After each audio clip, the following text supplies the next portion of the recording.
नमस्कार दोस्तों, quick book ज्ञान पर आपका स्वागत है।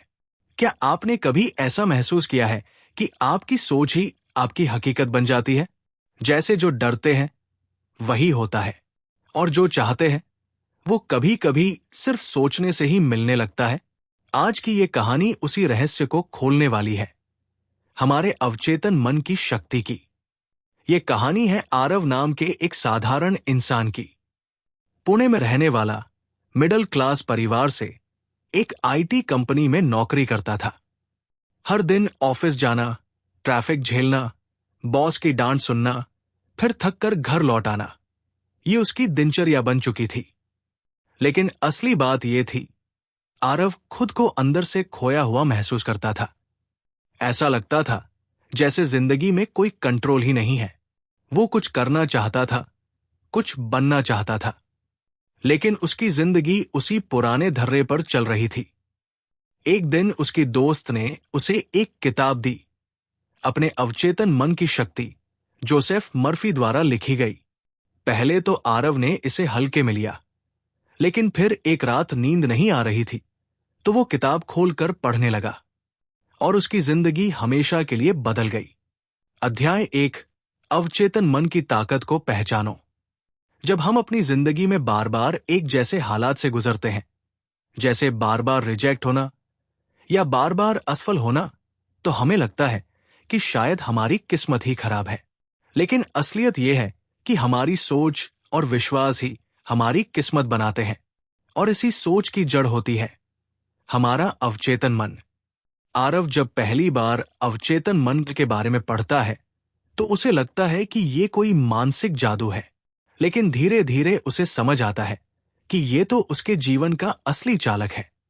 जो वो सोचता है, महसूस करता है और बार बार दोहराता है, वही उसकी जिंदगी का हिस्सा बन जाता है। किताब कहती है कि हमारा अवचेतन मन एक बगीचे जैसा है। हम जो विचार उसमें बोते हैं वही फल बनकर हमें मिलते हैं। अगर हम डर, चिंता, असुरक्षा और नकारात्मक सोच बोते हैं तो हमारी जिंदगी में वैसी ही घटनाएं होती हैं। लेकिन अगर हम आशा, विश्वास, सफलता और सुख के बीज बोते हैं तो हमारी जिंदगी भी उसी दिशा में बढ़ती है। आरव को समझ आता है कि उसने अब तक सिर्फ बाहर की दुनिया को बदलने की कोशिश की थी।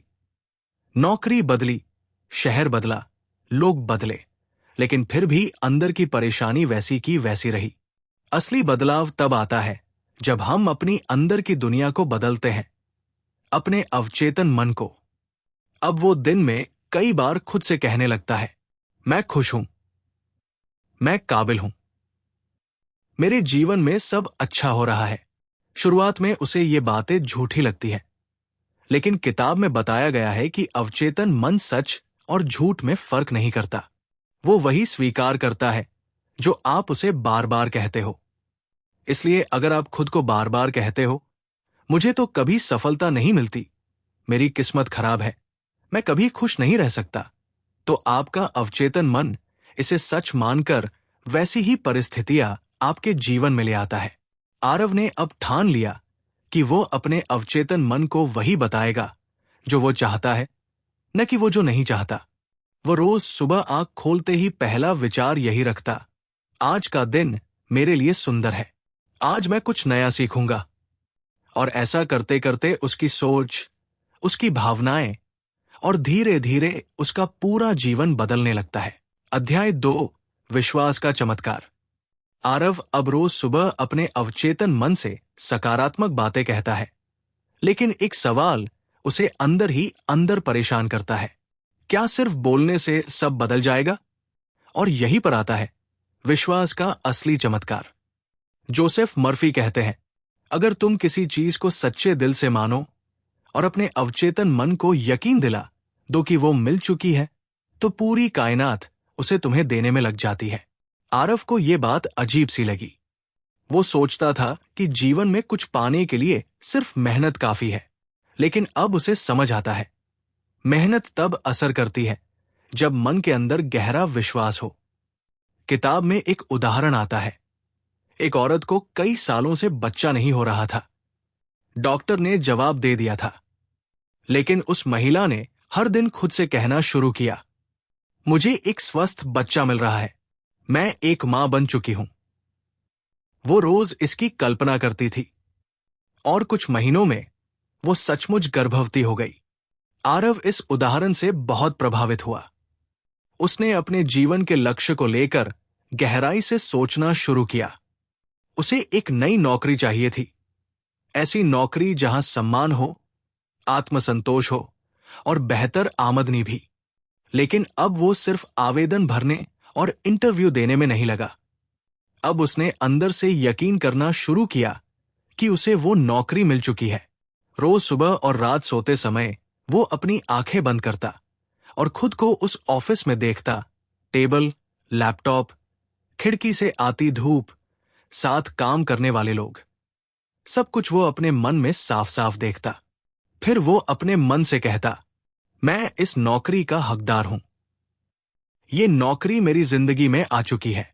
शुरू में ये बातें काल्पनिक लगी, लेकिन कुछ ही हफ्तों में एक पुराना जानकार उसे एक बेहतर पद के लिए सुझाव देता है। इंटरव्यू होता है और उसे नौकरी मिल जाती है, ठीक वैसी जैसी वह रोज अपने मन में देखता था। यह सिर्फ संयोग नहीं था, यह विश्वास का असर था। किताब कहती है, तुम जैसा सोचते हो वैसा बनते हो, और जैसा मानते हो वैसा पाते हो। अगर तुम मानते हो कि तुम योग्य नहीं हो, तो तुम्हारा अवचेतन मन भी उसी सोच को दोहराएगा और तुम्हें वैसे ही अनुभव देगा, असफलता, रिजेक्शन और निराशा। लेकिन अगर तुम हर दिन अपने मन में भरोसा जगाओ, मैं योग्य हूं, मैं सक्षम हूं, मैं वो सब हासिल कर सकता हूं जो मैं चाहता हूं, तो यही विश्वास तुम्हारी जिंदगी को बदल सकता है। आरव ने अब एक मंत्र बना लिया था, मेरा विश्वास मेरी सबसे बड़ी ताकत है। और यही विश्वास अब उसकी जिंदगी का मार्गदर्शक बन चुका था। अध्याय 3, डर को बदलो विश्वास में। आरव की जिंदगी में बदलाव तो आने लगे थे, लेकिन एक चीज उसे अब भी रोक रही थी, डर। डर कि कहीं सब फिर से न बिगड़ जाए। डर कि लोग क्या कहेंगे, डर कि अगर असफल हुआ तो। ये डर धीरे धीरे उसके अंदर एक दीमक की तरह घर कर रहा था। वो नए अवसर देखकर भी पीछे हट जाता और अपने अंदर कहता, क्या पता मैं कर पाऊं या नहीं, अगर फेल हो गया तो। इसी डर की वजह से आरव ने एक पब्लिक सेमिनार में बोलने का मौका ठुकरा दिया, जहां उसका नाम चुना गया था। वो जानता था कि उसे बोलना है, उसे ये करना चाहिए, लेकिन वो डर से आगे नहीं बढ़ सका। फिर एक दिन उसने किताब में एक लाइन पढ़ी, डर आपके अवचेतन मन का सबसे बड़ा दुश्मन है। डर का मतलब है आपने अपने अवचेतन मन को ये यकीन दिला दिया है कि कुछ बुरा होगा, और जब आप इसे बार बार सोचते हो तो वो डर असलियत बनकर सामने आता है। आरव को अपनी गलती समझ में आई। उसने अब डर पर काम करना शुरू किया। हर सुबह वो खुद से कहता, मुझे किसी से डर नहीं, मैं आत्मविश्वासी हूं। और सबसे ज्यादा असर उसे एक तकनीक से हुआ, कल्पना की शक्ति। वो हर दिन आंखें बंद करता और खुद को उस सेमिनार में खड़ा हुआ देखता। सामने लोग बैठे हैं, वो माइक पकड़ रहा है, बोल रहा है, और लोग ध्यान से सुन रहे हैं। वो रोज उस पूरे दृश्य को महसूस करता, अपनी धड़कन, पसीने की बूंदें, लेकिन फिर खुद को शांत होते हुए भी देखता। धीरे धीरे उसका अवचेतन मन उस कल्पना को हकीकत मानने लगा।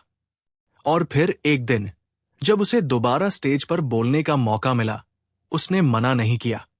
हां, डर था, पर अब उस डर के साथ विश्वास भी था। वो स्टेज पर गया और वहां जो कुछ बोला वो दिल से निकला। लोगों ने सराहा, तालियां बजाई, और आरव ने वो कर दिखाया जो कभी उसका सबसे बड़ा डर था। जोसेफ मर्फी लिखते हैं, डर को हरा सकते हो अगर तुम उसे अपने विश्वास से बदल दो। आरव ने अब सीख लिया था, डर को जीतने का एक ही रास्ता है, उसका सामना करना और अपने अवचेतन मन को नया आदेश देना। अब उसका हर नया कदम इस सोच के साथ होता था, डर मुझे नहीं रोकेगा, मेरा विश्वास मेरी ढाल है। अध्याय 4, स्वास्थ्य और मन का संबंध। आरव की जिंदगी अब नई दिशा में जा रही थी। आत्मविश्वास बढ़ रहा था, सोच में बदलाव आ रहा था और काम में भी धीरे धीरे तरक्की दिखने लगी थी। लेकिन एक परेशानी अभी भी उसका पीछा नहीं छोड़ रही थी। सिर का तेज दर्द, जिसे डॉक्टरों ने माइग्रेन बताया था। हर हफ्ते 1-2 बार ये दर्द आता और ऐसा लगता जैसे कोई हथौड़ा सिर पर मार रहा हो।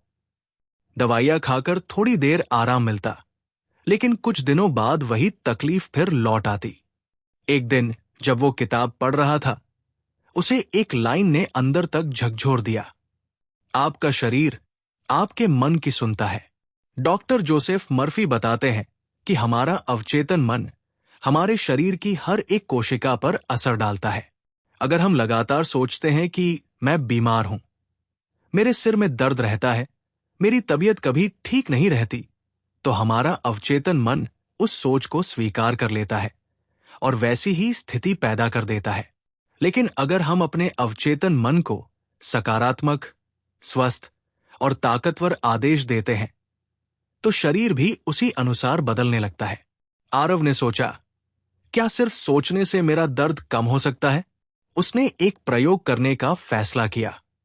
अब हर रात सोने से पहले वो शांत होकर बिस्तर पर लेटता, आंखें बंद करता और धीरे धीरे खुद से कहता, मेरा सिर अब बिल्कुल शांत है, हर नस अब आराम कर रही है, मैं स्वस्थ हूं, शांत हूं, पूरी तरह ठीक हूं।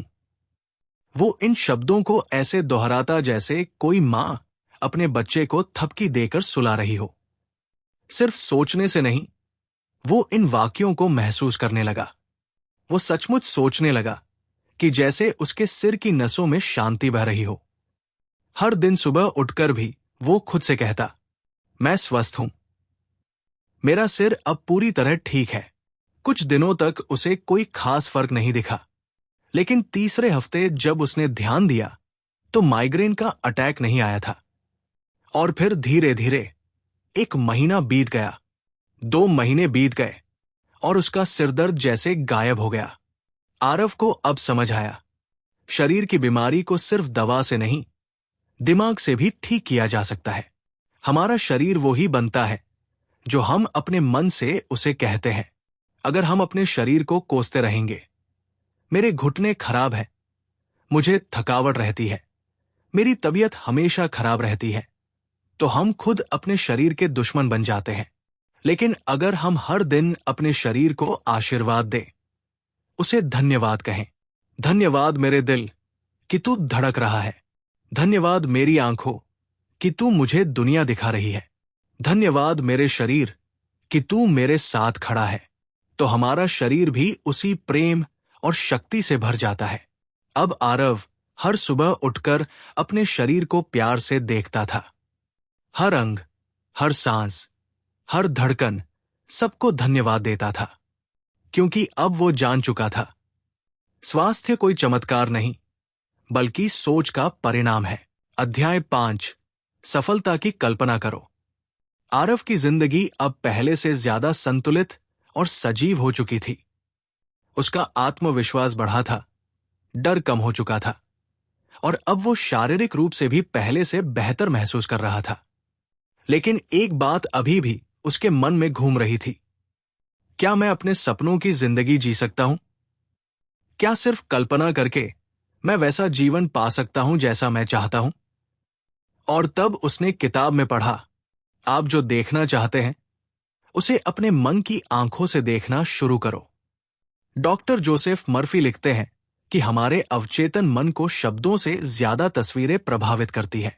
जैसे कोई किसान पहले खेत में बीज डालता है और फिर बारिश, धूप और समय के साथ वो बीज पेड़ बन जाता है, वैसे ही कल्पना हमारे मन का बीज है। अगर आप रोज वही तस्वीर अपने मन में देखो जो आप पाना चाहते हो, तो आपका अवचेतन मन उसी को असलियत में बदलने लगता है। आरव ने अब एक कॉपी ली और हर दिन उसमें अपनी सपनों की जिंदगी के बारे में लिखने लगा। मैं एक खुली खिड़की वाली ऑफिस में बैठा हूं। मेरे सामने एक साफ डेस्क है, लैपटॉप खुला है और कॉफी की खुशबू हवा में घुली है। मुझे अपने काम से संतुष्टि मिल रही है। मेरे सहकर्मी मुझे सम्मान देते हैं।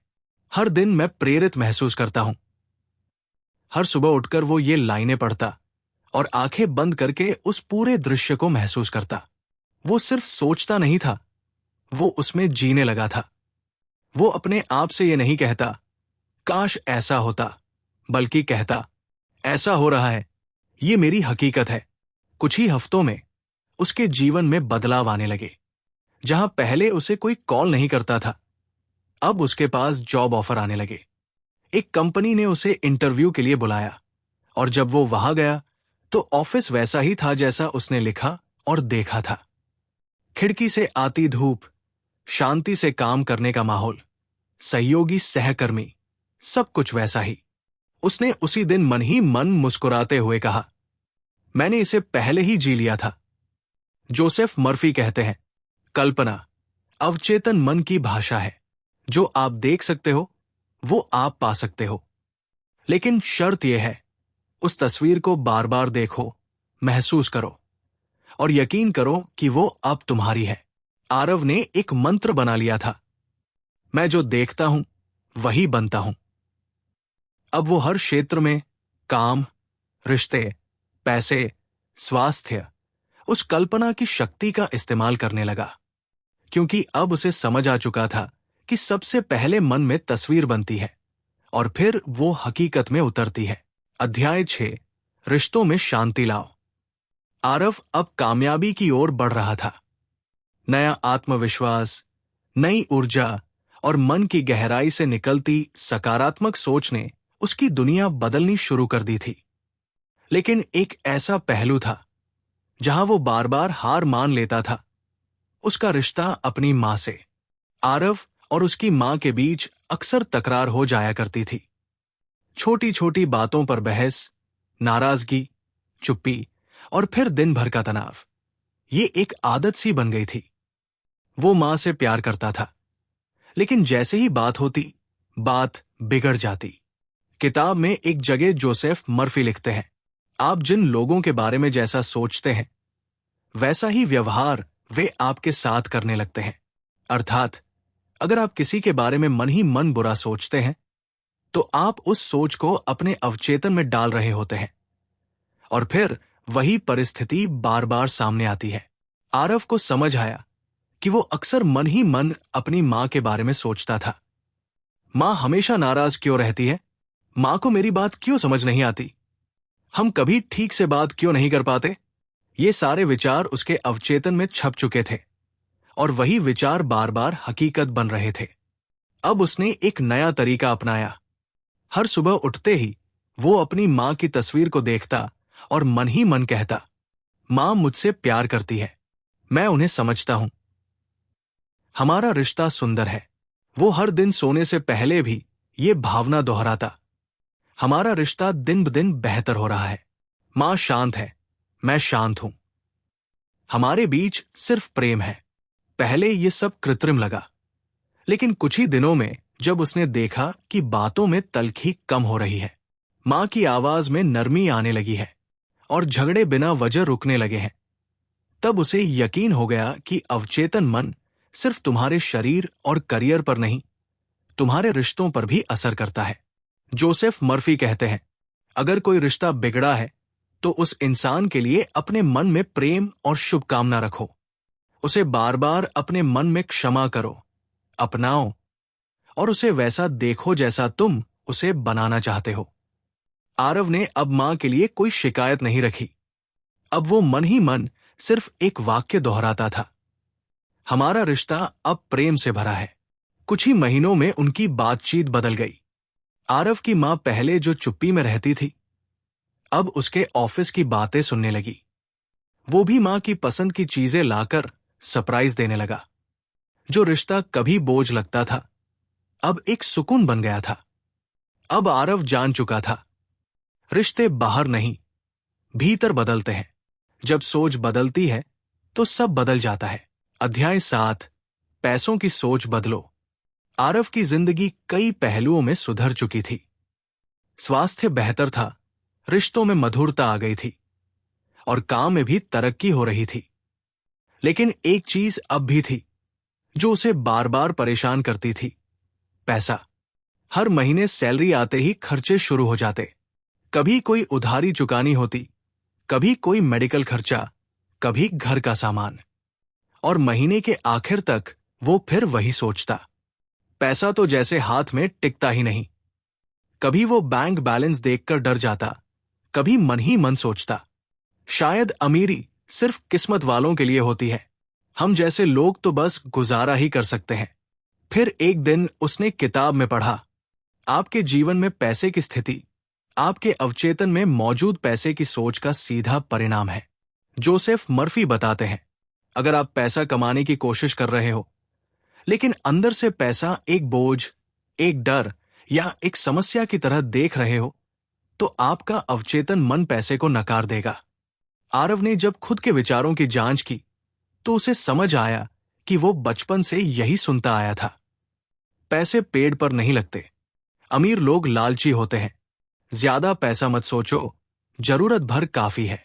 ये सारे वाक्य उसके अवचेतन में जमा हो चुके थे और अब वही उसके जीवन की सच्चाई बन चुके थे। अब उसने इस सोच को बदलने का फैसला किया। हर सुबह वो खुद से कहता, पैसा मेरे जीवन में आसानी से और लगातार आ रहा है। पैसा एक सकारात्मक शक्ति है। मैं पैसे को प्यार करता हूं और पैसा मुझे। उसने पैसों को एक दोस्त की तरह देखना शुरू किया। जब भी वो खर्च करता, वो डर की जगह धन्यवाद करता। धन्यवाद इस पैसे का जिसने मेरा काम आसान किया। धीरे धीरे उसका व्यवहार बदलने लगा। अब वो जरूरत से ज्यादा कंजूसी नहीं करता था, लेकिन फिजूल खर्ची से भी बचता था। उसने अपनी सेविंग्स के लिए एक नया नाम रखा, समृद्धि खाता, ताकि हर बार पैसा जोड़ते समय उसके मन में अभाव नहीं, बल्कि समृद्धि की भावना हो। फिर एक दिन एक पुराना क्लाइंट उसे एक फ्रीलांस प्रोजेक्ट ऑफर करता है। वो प्रोजेक्ट उसकी सैलरी के आधे के बराबर था और उसे वीकेंड में ही पूरा करना था। फिर धीरे धीरे ऐसे और काम मिलने लगे। उसकी इनकम अब सिर्फ एक सैलरी पर निर्भर नहीं रही। अब आरव को समझ आ चुका था, पैसा एक ऊर्जा है और आपकी सोच ही उस ऊर्जा को आकर्षित या दूर करती है। अगर आप पैसे को डर, चिंता या नफरत से देखते हैं, तो पैसा आपके जीवन से दूर भागेगा। लेकिन अगर आप उसे समझदारी, प्रेम और सकारात्मक सोच से अपनाते हैं, तो वो खुद चलकर आपके पास आता है। अब आरव का मंत्र था, मैं धनवान हूं, मेरी सोच समृद्ध है, पैसा मेरा मित्र है। अध्याय 8, निर्णय कैसे लें। आरव की जिंदगी अब सही दिशा में चल रही थी। वो पहले से ज्यादा शांत, सफल और समृद्ध महसूस कर रहा था। लेकिन एक नई चुनौती ने उसका दरवाजा खटखटाया। एक बड़ा निर्णय। उसे 2 बड़ी कंपनियों से ऑफर मिला था। एक कंपनी शानदार वेतन दे रही थी, लेकिन काम का बोझ और तनाव ज्यादा था। दूसरी कंपनी में काम का माहौल बेहतर था, लेकिन सैलरी थोड़ी कम। अब आरव सोच में पड़ गया।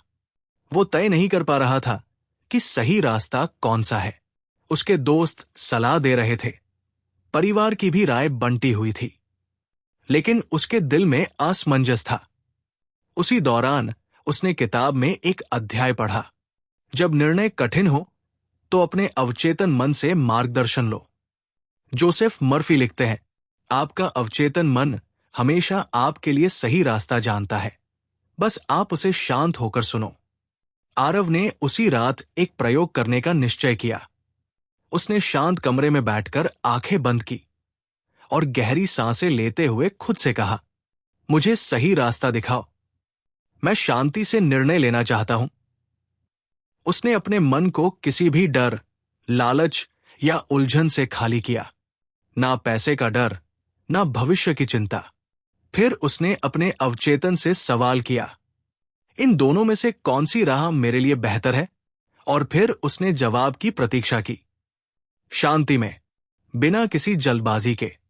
अगली सुबह जब वो उठा, उसके मन में एक गहराई से निकली हुई शांति थी। कोई तर्क नहीं, कोई घबराहट नहीं, बस एक ठोस भावना थी कि कौन सी कंपनी उसके लिए सही है। उसने वही विकल्प चुना जिसमें काम करने का सुकून था। हाँ, पैसा थोड़ा कम था, लेकिन अगले ही साल उस कंपनी ने उसका प्रदर्शन देखकर उसे प्रमोशन और बोनस दोनों दिया। उसने पाया कि निर्णय जब अवचेतन मन की शांति से लिया जाए तो नतीजा हमेशा सकारात्मक होता है। जोसेफ मर्फी समझाते हैं कि जब आप मन को शांत कर लेते हैं तो आपका अवचेतन आपको उत्तर देने लगता है। हम अक्सर निर्णय डर, दबाव या समाज की अपेक्षा से लेते हैं, लेकिन अगर हम अपने भीतर झांकें तो हमारे अंदर पहले से ही सही जवाब मौजूद होता है। आरव अब कोई भी बड़ा निर्णय लेने से पहले यही करता था। शांत होकर बैठना, भीतर की आवाज को सुनना और अपने अवचेतन मन को विश्वासपूर्वक मार्गदर्शन के लिए आमंत्रित करना। उसका मंत्र था, मुझे जवाब मिल गया है, मेरा अवचेतन मुझे सही रास्ता दिखा रहा है। अध्याय 9, सोने से पहले का विचार सबसे ताकतवर। आरव की जिंदगी अब पहले से कहीं ज्यादा स्थिर, साफ और आत्मनिर्भर हो चुकी थी। लेकिन एक बात उसने अब महसूस की कि दिन भर चाहे वो कितना भी सकारात्मक रहे, अगर रात में सोते समय मन में तनाव या नकारात्मक सोच होती तो अगला दिन थकात का, उलझा हुआ और भारी सा बीतता। एक दिन उसने किताब में पढ़ा, सोने से पहले का विचार पूरे रात आपके अवचेतन मन पर काम करता है। जोसेफ मर्फी बताते हैं कि जब हम नींद में होते हैं तब हमारा चेतन मन आराम कर रहा होता है, लेकिन अवचेतन मन तब भी पूरी तरह सक्रिय होता है और सोने से पहले जो भी अंतिम विचार हम उसे देते हैं वो रात भर उसे दोहराता रहता है, जैसे कोई बीज धीरे धीरे धरती में फैलता है। आरव को समझ आ गया कि अब उसे सिर्फ दिन में ही नहीं, रात में भी अपने विचारों की रक्षा करनी होगी। अब वो रात में बिस्तर पर जाने से पहले मोबाइल या टीवी देखने की जगह एक नई आदत डालता है। वो कुछ मिनट शांत बैठता है, फिर अपने पूरे दिन का धन्यवाद करता है। आज का दिन सुंदर रहा, मैं खुश हूं, मैं शांत हूं, मैं सुरक्षित हूं। फिर वो धीरे धीरे अपने सपनों की दिशा में विचार करता।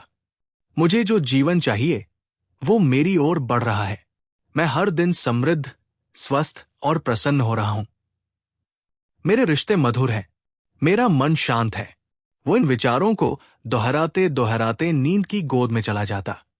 पहले कुछ दिन उसे ये सब सिर्फ एक अभ्यास लगा, लेकिन कुछ हफ्तों में उसने महसूस किया वो सुबह पहले से ज्यादा ऊर्जा के साथ उठता है, उसका मन पहले से शांत होता है और दिन भर उसमें एक स्थिरता बनी रहती है।